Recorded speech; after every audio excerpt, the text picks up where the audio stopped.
Breaking news ahead of the deadline, a big one for the Rangers. They've acquired starting pitcher Merrill Kelly from the Diamondbacks, and that really bolsters a rotation led by Jacob deGrom and Nathan Eovaldi. Kelly 9-6 this season, an ERA just over 3. He's pitched 128 innings so far. Let's get former World Series champ David Samson in here, who ran the front office for the Marlins for many a year. David, you just told me off air you love this for the Rangers. Tell us why. Well, you're fighting to get to October 1st in the American League, and you've caught Seattle. You're thinking you can try to catch Houston.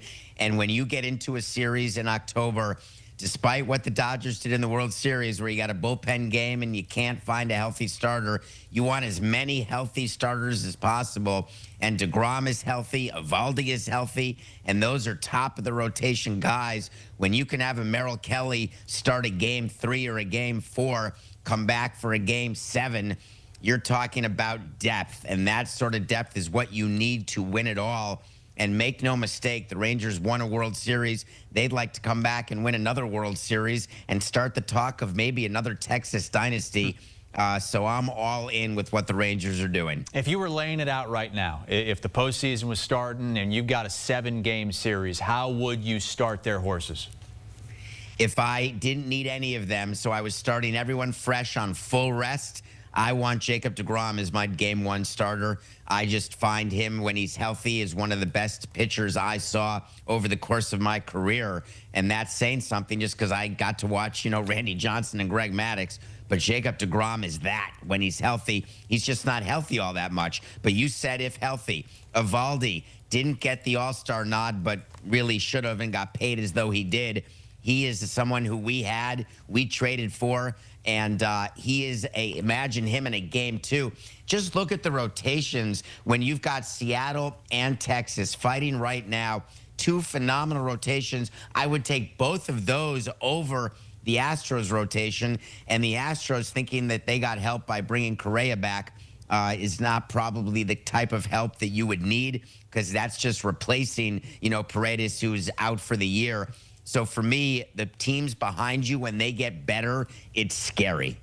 Yeah, looking at that division, the Mariners and Rangers, I should say, are tied 5 games behind the Astros, and they're right there tied in the wild card as well for that last wild card spot. We have been referencing our rankings of the players on the trade block in their ranking of how good they could be with a new team, and we have Merrill Kelly #1. Do you agree with that? Well, no. I would actually prefer to have one of the Marlins starting pitchers if you're looking at starters. And let's talk about Suarez as a back end of the bullpen guy. But keeping him, for me, if the Padres trade him, it's a mistake. Though I don't know where they're going to find all these roster spots. But you put him with Mason Miller, and you're trying to do what the Mets are trying to do, which is just lock it down. So when you can bridge from starter to closer and skip all the middle relief stuff, you like your chances. And the Marlins, they traded Sanchez to the Astros. I would assume they're trying to move both Alcantara and Cabrera. I just don't know if they'll get it done in the next 28 minutes, because I would also understand if the owner is saying, hey, we're playing really far better than we expected. Maybe we ought to hang in there, and moving Sanchez doesn't really crush us at all. But we'll see what happens here. But out of that list that you gave, Chris, I would say Sandy is probably the best one. All right, that was 1 through 8, our top 8 players, with Kelly at the top. Zach Gallen, also a Diamondbacks pitcher, still a member of the Diamondbacks as of now with just about 25 minutes to go. How important is it for them to be able to move him, and who do you think should be going after him right now? He's a 558 guy for me. You cannot have him on your team at 602. You're selling, and that's totally fine. It's not the season you wanted. You had Corbin Burns signed. He got hurt. It is what it is. Sometimes it just doesn't work out, and you've got to figure out how to move your free agents to be. If you want to get Suarez or Gallen or Kelly, you want to get them back, get him back. Do what the Yankees did with Aroldis Chapman. Trade him to the Cubs, let him win a World Series, and then bring him back. But you can't have Zach Gallen on your team. Start someone young.